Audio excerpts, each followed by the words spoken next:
هذا القرآن يوحدنا لطريق الخير يوجهنا الله تعالى أنزله ورسول الله معلمنا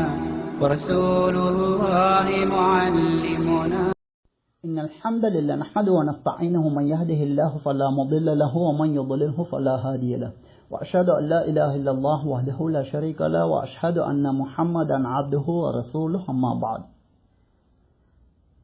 கலிமா சொல்லும் சமூகத்திலே குலம் கோத்திரம் பேணப்படுவதை நாம் காணுகின்றோம். தென்னிந்தியாவின் பிரபலமான ஒரு கோத்திரத்தின் நலனுக்காக அமைக்கப்பட்ட ஒரு பேரவையின் தலைவர்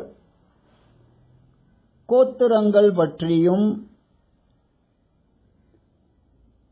சமூகத்திலே இருக்கின்ற இயக்கங்கள் அமைப்புகள் பற்றியும் பல கேள்விகளை முன்வைத்திருக்கின்றார். யூத கிறிஸ்தவர்களால் உருவாக்கப்பட்ட கட்சி இயக்கம் அமைப்புகள் ஆகுமானதா என்ற ஒரு அடிப்படை கேள்வி உட்பட இன்னும் 5 கேள்விகள் என மொத்தம் 6 கேள்விகளை இந்த பதிவிலே முன்வைத்திருக்கின்றார்.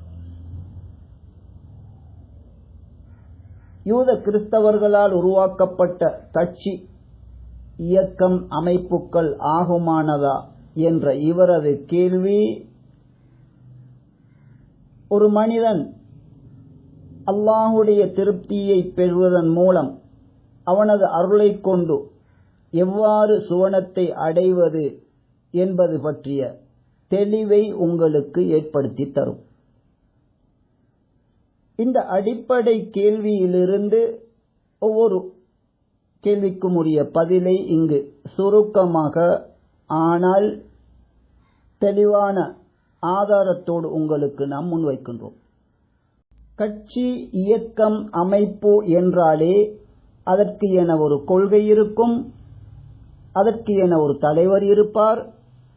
அந்த கட்சியிலே இணைய விரும்புகின்றவர் அந்த கொள்கையையும் அதனை வழிநடாத்துகின்ற தலைவரையும் ஏற்று அதில் உள்ளவர்களோடு தன்னை இணைத்துக் கொள்வார். இதுதான் இயக்கம் கட்சிகளிலே ஒருவர் இணைகின்ற முறையாகும். உலகிலுள்ள அத்தனை கொள்கைகளிலும் அறிவுபூர்வமானது, தர்க்க ரீதியிலே உயர்வான ஒரு கொள்கை என்றால் அது இஸ்லாம் என்ற கொள்கையாகும்.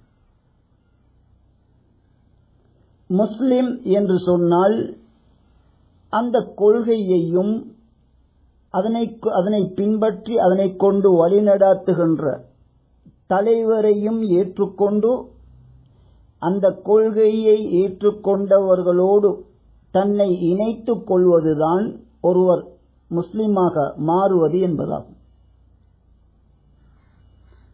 எனவே இஸ்லாம் என்றாலே அதற்கு ஒரு கொள்கை இருக்கும், அதனை வழிநடாத்தக்கூடிய ஒரு தலைவர் இருப்பார். அந்த தலைமைத்துவத்தையும் கொள்கையையும் ஏற்றுக்கொண்ட அவர்கள் ஒரு சமூகமாக இருப்பார்கள். அவர்கள்தான் முஸ்லிம் சமூகமாகும். நாம் அனைவரும் ஏற்றுக்கொண்டிருக்கக்கூடிய அல்லாஹுடைய தூதரின் வார்த்தையில் சொல்லுவதென்றால் ஜமாஅத்துல் முஸ்லிமீன், முஸ்லிம்களின் கூட்டமைப்பு என்றும் அந்த முஸ்லிம்களுக்குரிய பொதுவான ஒரு தலைவர் அவர்களுடைய இமாம் என்றும் நபி அலைஹி ஸலாத்து வஸலாம் அவர்கள் சொன்ன ஹதீஸ் சஹீஹுல் புகாரியிலே 3606வது இலக்கத்தில் இடம்பெற்றிருக்கின்றது. இப்போது இந்த முஸ்லிம் சமூகம் பற்றி கண்ணியமிக்க அல்லாஹ் இந்த வசனத்திலே என்ன சொல்லுகின்றான் என்றால், அல்லாஹ்வையும் தூதரையும் பகைக்கக்கூடியவர்கள், இவர்கள் சொந்த பெற்றோராக இருந்தாலும் சரி, பிள்ளைகளாக இருந்தாலும் சரி, சகோதரர்களாக இருந்தாலும் சரி, குடும்பத்தவர்களாக இருந்தாலும் சரி, அல்லாஹ்வையும் மறுமை நாளையும் விசுவாசிக்க கூடியவர்கள், தாம் ஏற்றுக்கொண்டிருக்கக்கூடிய இந்த கொள்கையை பகைக்கக்கூடியவர்கள், இதிலே முரண்படக்கூடியவர்கள், இதனை எதிர்க்கக்கூடியவர்கள் மீது அன்பு செலுத்த மாட்டார்கள் என்று அல்லாஹ் சொல்லுகின்றான்.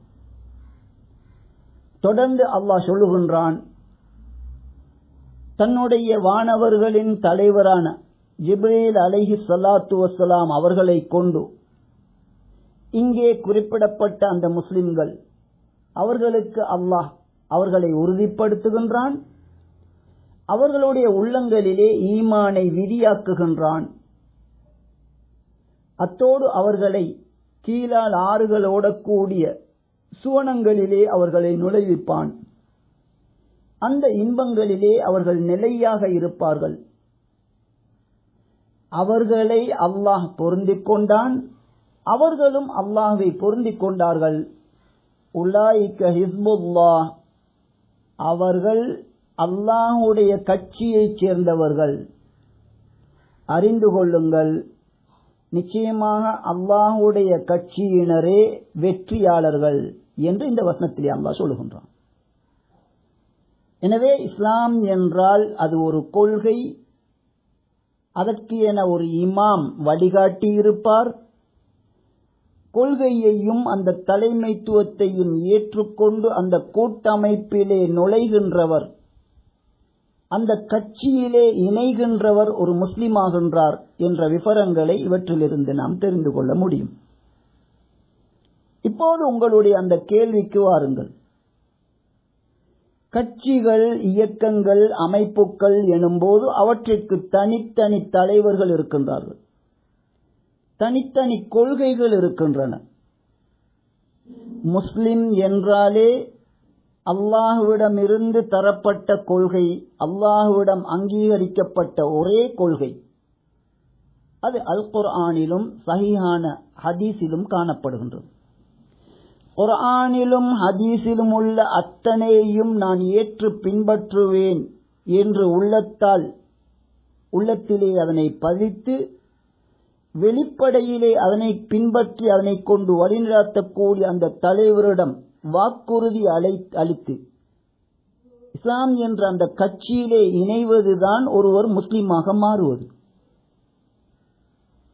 இவ்வாறு அல்லாஹ்வுடைய கட்சியிலே தன்னை இணைத்து முஸ்லிமாக மாறிய ஒருவர், அதன் பிறகு அந்த கொள்கையிலிருந்து முரண்படுகின்ற கட்சிகள்,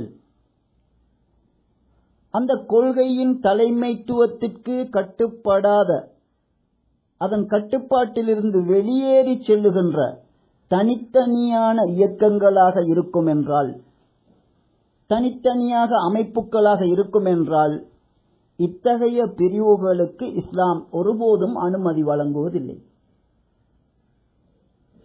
அல் குர்ஆனின் 30வது அத்தியாயத்தின் 30-31வது வசனங்களிலே கண்ணியமிக்க அல்லாஹ் சொல்லுகின்றான், இணை வைப்பவர்களில் ஒருவராக நீங்கள் மாறிவிடாதீர்கள்.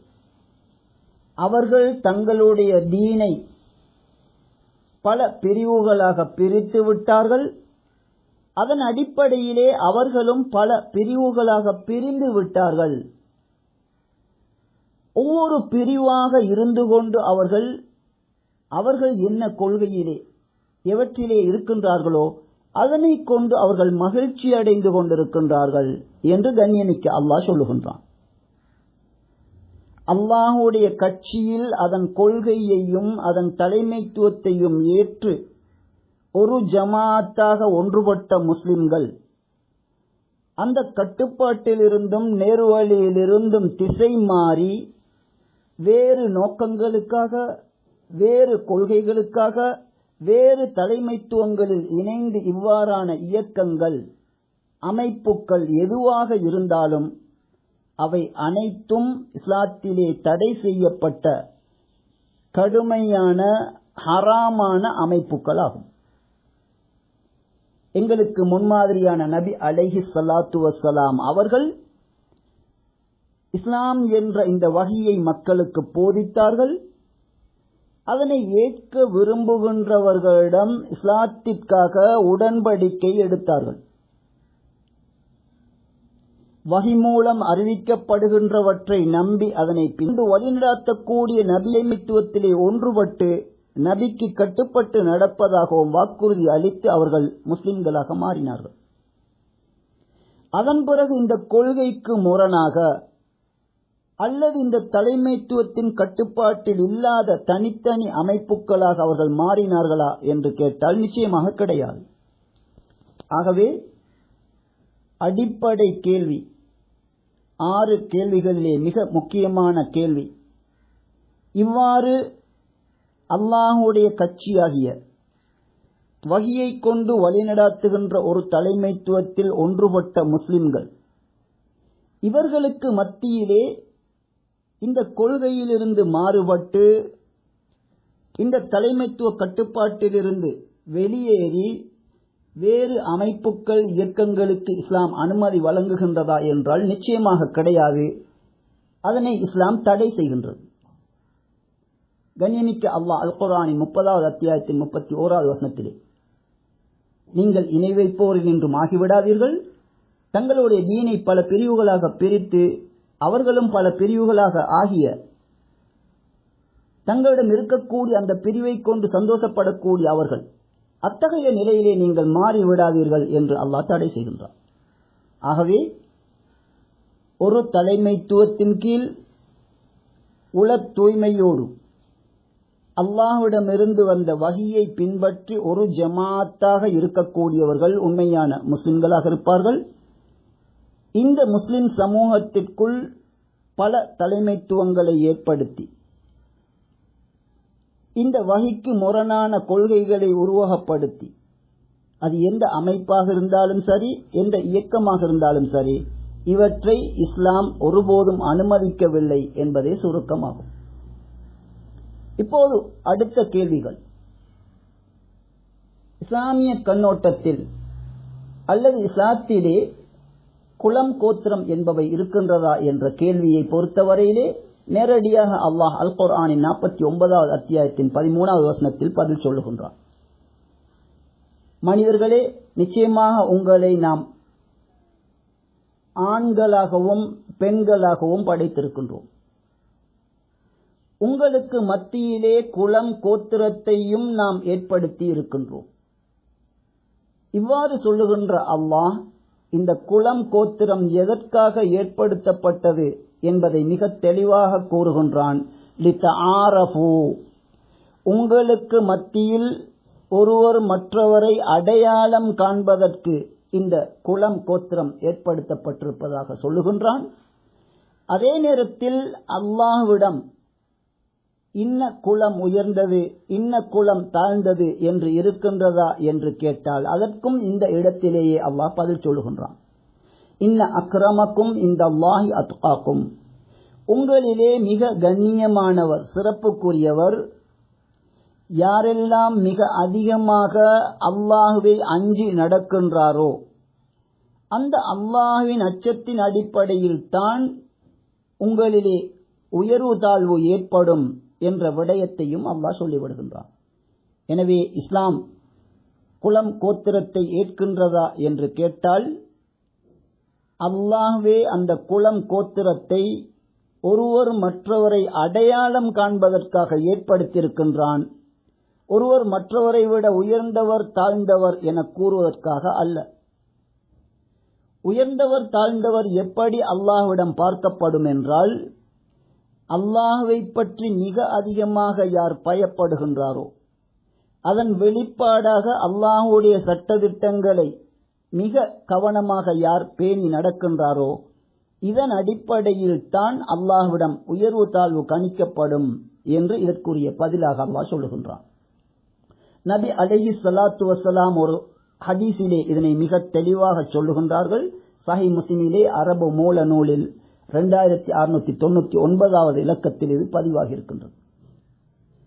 அமல்களால் யார் சிறந்த அமல்கள் செய்யாமல் அல்லாஹ்வுடைய சுவனத்தை நோக்கி அவரால் வேகமாக செல்ல முடியவில்லையோ, அத்தகைய ஒருவருடைய குலம் கோத்திரம் உயர்ந்ததாக இருக்கின்றது என்ற ஒரே காரணத்தினால் அவர் சுவனத்தை நோக்கி வேகமாக சென்றுவிட முடியாது என்ற ஒரு ஹதீஸை சொல்லுகின்றார்கள். எனவே குலம் கோத்திரம் என்பது மனிதர்களுக்கு மத்தியிலே ஒருவரை மற்றவர் அடையாளம் காண்பதற்குரிய ஒரு ஏற்பாடு மட்டுமேயாகும். குலத்தால் உயர்ந்தவர் தாழ்ந்தவர் என்ற அடிப்படையிலே மறுமையிலே அதிகமான கூலிகளையோ குறைவான கூலிகளையோ குலத்தை அடிப்படையாக வைத்து பெறுவார்களா என்று கேட்டால் நிச்சயமாக கிடையாது. அடுத்த கேள்வியாக குலம் கோத்திர அமைப்பை பேணி அதனை வெளிப்படுத்தலாமா என்று கேட்கப்பட்டிருக்கின்றது. தாராளமாக வெளிப்படுத்த முடியும் என்பதற்கு நபியுடைய பல சஹீஹான ஹதீஸ்களை நாம் பார்க்கலாம். சஹீஹுல் புகாரியிலே 3790வது இலக்கத்தில் மதீனாவாசிகளாகிய அன்சார்களிலே காணப்பட்ட சில கோத்திரங்கள் அந்த மதீனாவாசிகளிலே சிறந்த கோத்திரங்கள் என்று நபி அவர்கள் கூறுகின்ற விடயம் இந்த ஹதீஸிலே பதிவாகி இருக்கின்றது. குறைஷி வம்சத்தைச் சேர்ந்த நபி அவர்கள் மதீனாவிற்கு ஹிஜ்ரத்து சென்றதன் பிறகு மக்காவில் உள்ள குறைஷ் வம்சத்தைச் சேர்ந்த நிராகரிப்பாளர்கள் நபியோடு யுத்தம் செய்தார்கள். நாம் அறிந்த விடயம். நபி அவர்களை தாக்கி கெட்ட வார்த்தைகளால் நபி அவர்களை திட்டவும் செய்தார்கள். இந்த நிலையில் நபியை திட்டுகின்ற குறைஷி வம்சத்திற்கு எதிராக கவிதை மூலம் பதிலடி கொடுப்பதற்கு நபியிடம் ஹஸ்ஸான் பின் சாபித் ரலியல்லாஹு அன்ஹு அவர்கள் அனுமதி கேட்கின்றார்கள். என்னுடைய அந்த குறைஷி வம்சத்திற்கு பாதிப்பு வரக்கூடாதே என்று நபி அவர்கள் கேட்டபோது பிசைந்த மாவிலிருந்து அதிலே காணப்படுகின்ற முடியை எப்படி உருவி எடுப்போமோ அதே போன்று உங்களுடைய அந்த குலத்திற்கு பாதிப்பு வராமல் அவர்களுக்கு நான் பதிலளிப்பேன் என்று இந்த நபித்தோழர் சொல்லுகின்றார்கள். எனவே குலம் கோத்திரத்தை அதில் தவறான விதத்தில் பயன்படுத்தாமல் அதனை பாதுகாப்பதென்பது வெளிப்படுத்துவதென்பது ஆகுமானது என்பதை இந்த ஹதீஸிலிருந்து நாம் விளங்கிக் கொள்ள முடியும். அதே போன்று மற்றொரு கேள்வியாக தூய இஸ்லாத்தை ஏற்று வரக்கூடிய ஒருவர் தன்னுடைய அந்த குலப் பெயர்களோடு அதே அமைப்பிலே அவர் நுழைய முடியுமா என்று கேட்கப்பட்டிருக்கின்றது. நிச்சயமாக முடியும். குறைஷி வம்சத்தில் ஒருவராக இருந்த நபி அவர்கள் இஸ்லாத்தை ஏற்றுக்கொண்டதன் பிறகும் ஒரு குறைஷியாக நபி அவர்கள் எப்படி இருந்தார்களோ, எப்படி வெளிப்படுத்தினார்களோ, அந்த வம்சத்திற்கு கெட்ட பெயர் வரக்கூடாது என்று எப்படி கவனமாக இருந்தார்களோ, அதே போன்று ஒவ்வொரு முஸ்லிமும் தன்னுடைய குலம் கோத்திரத்தை தொடர்ந்து அவர் பயன்படுத்தலாம். குலம் கோத்திரத்தால் உயர்ந்தவர்கள் என சொல்லிக்கொண்டு அல்லாஹ்விடம் உயர்ந்து விடலாம் என்ற மடமையில் மட்டும் நாம் ஆகிவிடக்கூடாது. இதுவே அதற்குரிய பதிலாகும். அடுத்ததாக கேட்கப்பட்டிருக்கக்கூடிய கேள்வி, இணை வைப்பு அல்லாத பெயர்களை இவ்வாறு இஸ்லாத்தை ஏற்று வரக்கூடியவர்களுடைய பெயராக இருக்கும்போது அந்த பெயர்களை கண்டிப்பாக மாற்ற வேண்டுமா என்று அடுத்து கேட்கப்பட்டிருக்கின்றது. இணை வைப்பு என்பது மட்டும் இதற்குரிய நிபந்தனை போதுமானது அல்ல. தீய அர்த்தங்களை கொண்ட எந்த பெயராக இருந்தாலும் அந்த பெயர்கள் மாற்றப்பட வேண்டும். ஓரிரு பெயர்கள் நபி அவர்களால் தடை செய்யப்பட்டிருக்கின்றது, அந்த பெயர்களும் தடுக்கப்பட வேண்டும். இவ்வாறு இணை வைப்பை வெளிப்படுத்தக்கூடிய அல்லது கெட்ட அர்த்தத்தை கொண்ட அல்லது நபி அவர்களால் தடை செய்யப்பட்ட பெயர்களாக இல்லாத வரையில் இஸ்லாத்தை ஏற்கின்ற ஒருவருடைய பெயரை மாற்ற வேண்டும் என்ற எந்த சட்டமும் கிடையாது. அப்படியான சட்டத்தை அல்லாஹ் சொல்லவும் இல்லை, அவனது தூதர் சொல்லவும் இல்லை. இறுதியாக இஸ்லாத்தை ஏற்கின்ற ஒருவர் இஸ்லாத்தை ஏற்றதன் பிறகு தன்னுடைய இரத்த உறவுகள் மனைவி மக்களுடனான உறவை தொடர்ந்தும் பேண முடியுமா என்று அடுத்து கேட்கப்பட்டிருக்கின்றது. அல்லாஹ்வுக்கும் தூதருக்கும் மாற்றம் செய்யாத வரையிலே, அதாவது பாவம் செய்யாத வரையில் இரத்த உறவுகளை நாம் தாராளமாக பேணி நடக்கலாம், பேணி நடக்க வேண்டும் என்று இஸ்லாம் சொல்லுகின்றது. நபியுடைய நெருங்கிய தோழரான அபூபக்கர் ரலியல்லாஹு அன்ஹு அவர்களுடைய மகள் அஸ்மா ரலியல்லாஹு அன்ஹா அவர்கள் நபியிடம் வந்து இந்த கேள்வியை கேட்கின்றார்கள். நபி அவர்கள் ஃபத்வா வழங்குகின்றார்கள். தன்னுடைய தாய் இணை வைக்கக்கூடிய பெண்ணாக இருக்கின்றாள். அவள் என்னோடு சேர்ந்து நடக்க விரும்புகின்றாள். நானும் சேர்ந்து நடக்கட்டுமா என்று அஸ்மா ரலியல்லாஹு அன்ஹா அவர்கள் கேட்டபோது, ஆம், உனது தாயை நீ சேர்ந்து நடப்பீராக என்று நபி அவர்கள் வழிகாட்டினார்கள். எனவே மனித வாழ்விலே வெற்றி அடைவதற்கான ஒரே வழி அல்லாஹ்விடமிருந்து வந்த வஹி. அந்த வஹியை கொண்டு வழிநடத்தக்கூடிய தலைமைத்துவத்துடனும் அந்த ஜமாஅத்துடனும் இணைவதை தவிர வேறு எந்த வழியும் கிடையாது. அந்த பாக்கியம் கிடைக்கப் பெற்ற நாம் எமது உறவினர்களுக்கும் அந்த பாக்கியம் கிடைக்க வேண்டும் எனும் நோக்கத்திலே அவர்களை சிறந்த முறையிலே நாம் சேர்ந்து நடக்க வேண்டும். அவர்களுக்கு இந்த தீனின் அவசியத்தை பற்றி சொல்ல வேண்டும். ஒரு இமாமின் கீழ் வஹியை பின்பற்றுவதற்காக ஒரு ஜமாஅத்தாக ஒன்றுபடாத வரையில் முஸ்லிமாக முடியாது, முஸ்லிமாகாத வரையிலே நாம் சுவனம் செல்ல முடியாது என்று அல்லாஹ்வால் தரப்பட்ட இந்த கொள்கையை வார்த்தைகளாகவும் செயல்களாகவும் அவர்களுக்கு எடுத்துச் சொல்லி அவர்களையும் இந்த நேர்வழியிலே இணைக்க வேண்டும். ஆகவே இஸ்லாத்தை ஏற்றுக்கொண்ட ஒருவர் இரத்த உறவுகளையும் குடும்பத்தையும் முடியுமான வரையிலே அவர்களோடு சேர்ந்து உலக விடயங்களிலும் அதனைவிட முக்கியமாக வாழ்வின் குறிக்கோளிலே வெற்றி பெறுவதற்கு என்ன செய்ய வேண்டும் என்பதை அவர்களுக்கு தெளிவுபடுத்தி அவர்களையும் சுவனம் செல்வதற்குரிய ஒரே கொள்கையாகிய இஸ்லாத்திலே அவர்கள் இணைவதற்கு, அவ்வாறு அவர்களை இணைப்பதற்கு நாம் முழு முயற்சி செய்ய வேண்டும். இதுவே இங்கு கேட்கப்பட்ட 6 கேள்விகளுக்கும் உரிய பதில்களாகும். இதிலே சுவனம் செல்லக்கூடிய ஒரு முஸ்லிமுக்குரிய தகமைகளோடு நாம் இருக்கின்றோமா என்று அலசுவது இதனை செவிமடுக்கின்ற ஒவ்வொருவரும் மீதும் கடமையாகின்றது. அது நமக்கு நாமே எமது வெற்றி பாதையை தேடுவதற்கான ஒரு முயற்சி என்பதை நாம் புரிந்து கொள்ள வேண்டும். இவ்வாறு ஒரு இமாமின் கீழ் வஹியை பின்பற்றுவதற்கு ஒன்றிணைந்த முஸ்லிம்களாக வாழக்கூடிய பாக்கியம் எம் அனைவருக்கும் கிடைக்க வேண்டும். முஸ்லிமாக மரணிப்பதன் மூலம் அல்லாஹுடைய மிகப்பெரிய அருள் அந்த சுவனத்திலே நுழையக்கூடிய பாக்கியத்தை எம் அனைவருக்கும் அந்த அல்லாஹுவிடம் நாம் வேண்டுகின்றோம்.